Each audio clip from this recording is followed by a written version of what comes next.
My previous video explored the pyramids of Belize, but they aren't the only place connected with astrology.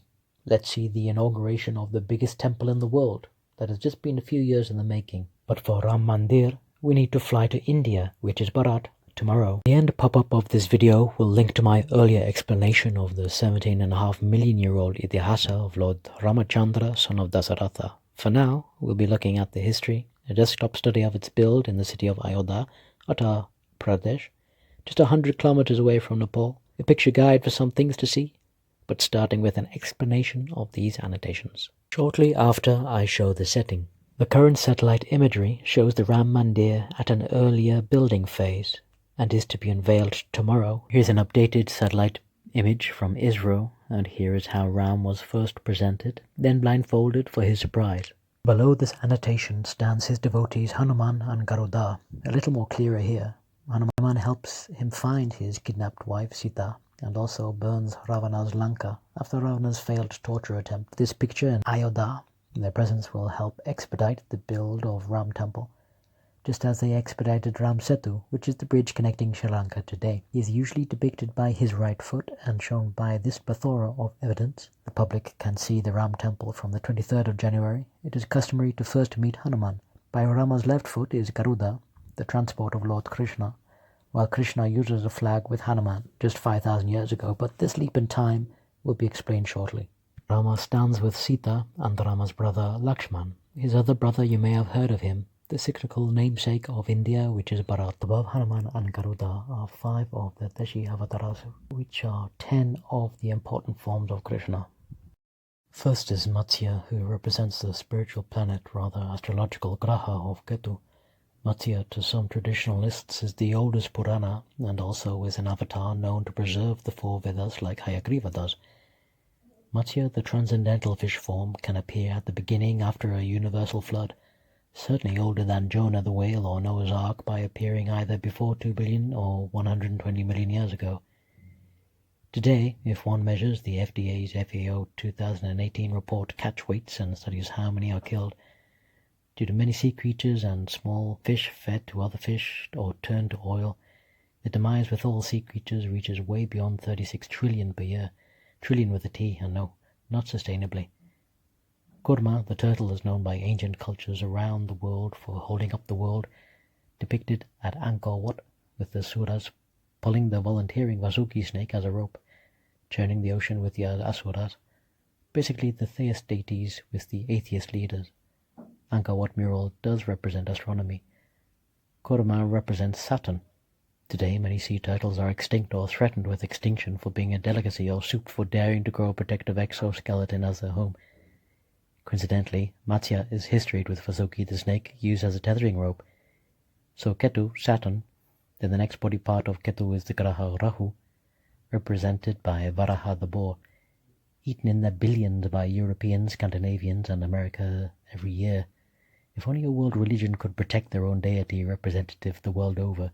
Varaha, once appearing from Brahma's nostril, sniffed out the earth hidden by the Adavan brothers Hiranyaksha, who Varaha killed, and Hiranyakashipu, who the next avatar killed for Prahlada about 106 million years ago. Fourth avatar, Narasimha, representing Mars, the deva of war and transcendental man-lion, ferociously killing armies of his enemies in seconds with his infinite arms and sharp claws. Unfortunately, Kali Yuga men forget they are frugivorous subsect, and with their blunt teeth and fragile nails, they think they are born with a gun so can live at the top of a colonial circle of life they actually learned from a Disney film. Fifth avatar is Vāmana, a short Brahman who turns into a supergiant spanning the 3 worlds to win the earth back from King Bali, appropriately for turning so big he represents Jupiter, the brightest reflection. Those were the first 5 avatars, starting above Hanuman on Rama's right, now for the last 5 on Rama's left, descending onto Garuda. 6th avatar is Parashurāma, representing Venus. Born in the 19th Treta Yuga, he met 7th avatar Rama in the 24th Treta Yuga. His epithet Ramachandra, though meaning the moon, represents the solar sun as well as the solar dynasty, a family tree mostly until the 28th Dvapara Yuga, which ended when 8th incarnation Krishna departed to initiate this current Kali Yuga in 3102 BC. Krishna represents the moon, has Garuda for his transport, and family tree hailing from the Moon dynasty. Some texts, like Vayu Purana, they have the ninth avatar as Vedavyasa, the writer of the Vedas, when it needs written down. Otherwise, a cyclical Buddha was the compassionate one. He represents Mercury, while Kalki, the 10th avatar, is still to appear 427,000 years from now, and as there are only 9 grahas in astrology, Kalki represents the future and will bring in the Satya or perfect Yuga again. Taking a little break from annotation, the following journey of Ayodhya in 7 time frames shall be explained. Like much of the following base script supplied by Avinash of the Discord server Hinduism Sanatana Dharma, the first Ram temple was said to be built where Ram was born, on the 9th of Kaitra, end of 24th Treta Yuga, which means 17.5 million years ago. Traditionally, the latest one, 7.5 thousand years ago, until 1528. But there is manuscript text referring to the 1100s building from mountain peak stone. 1528 was when Mir Baki raised it by the order of Babar to replace with Babri Mosque, though evidence looked at by the Supreme Court finds 1717 to be the first map and relayed travel reference of the mosque.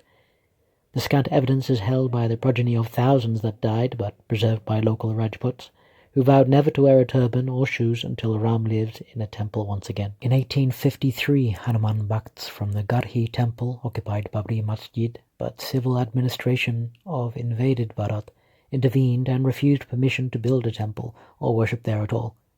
This then opened up to a dividing boundary wall, and then on one side a Ram Chabudara, which is a raised platform, and it was built in the outer courtyard, understood by this plan. After World War II and independence around Christmas 1949, Akhil B.R. Mahasabha recited the book Charit Manas outside for 9 days. Then Karpati Maharaj, placing murtis of Rama, thousands of Ram Bhaktis came, but of course President Nehru called them idols to be thrown out.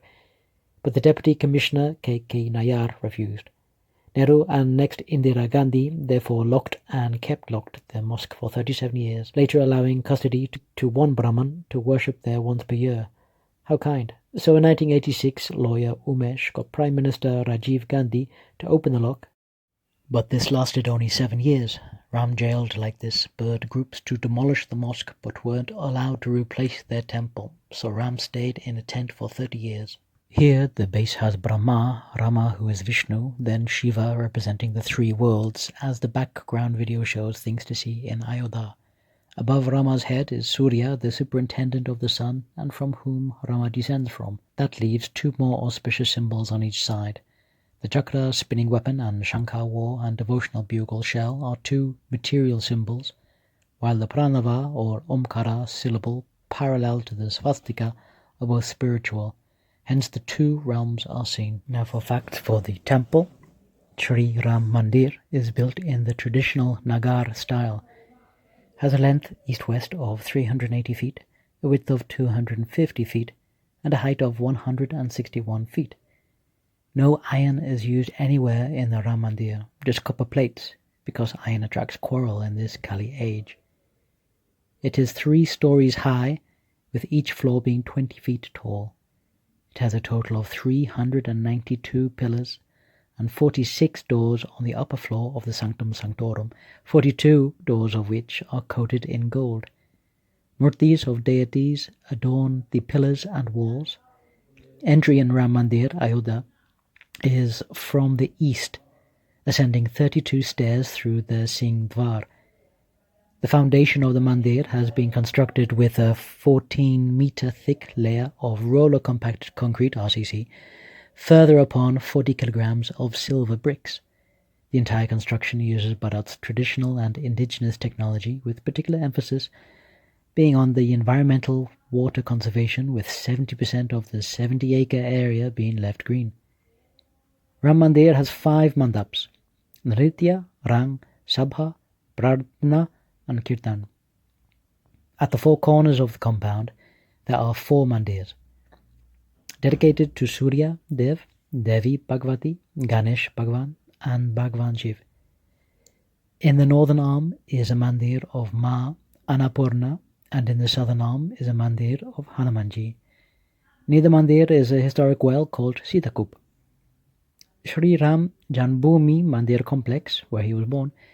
There are proposed mandirs dedicated to Maharshis Valmiki, Vashishta, Vishvamitra, Agastya, Nishadraj, and Mata Shabri, and the revered consort of the Devi Ahilya.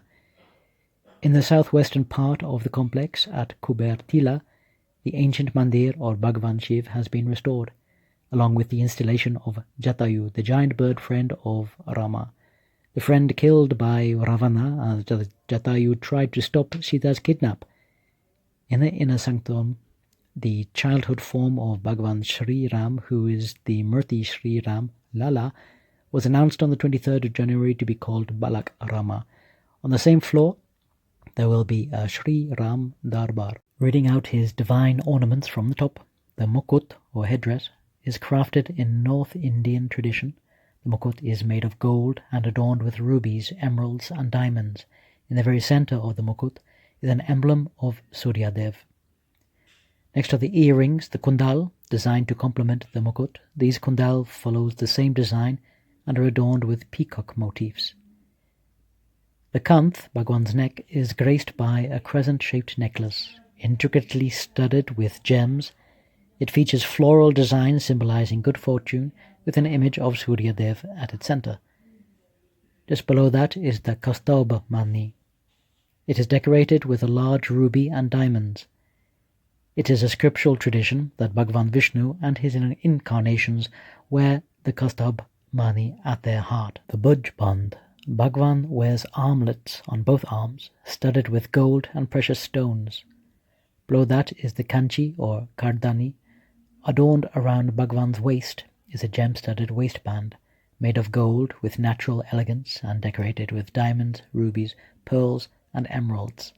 Slightly below that is the vaijayanti or vijayamala, which extends below all the way up. This is the third and longest necklace, made of gold and intermittently studded with rubies, worn as a symbol of victory. It depicts symbols auspicious to the Vaishnava tradition, the Sadashana chakra, lotus, shank, and the Mangal Kalash. Finally, for the jewels, from the top again, the padika is a necklace worn below the throat and above the navel, significant in divine ornamentation. Slightly below that is the mudrika, rings adorned with gems and featuring dangling pearls are worn on both hands. Below that is the kangan, beautiful gem-studded bangles are worn on both hands. And far below is the chhada or painjaniya.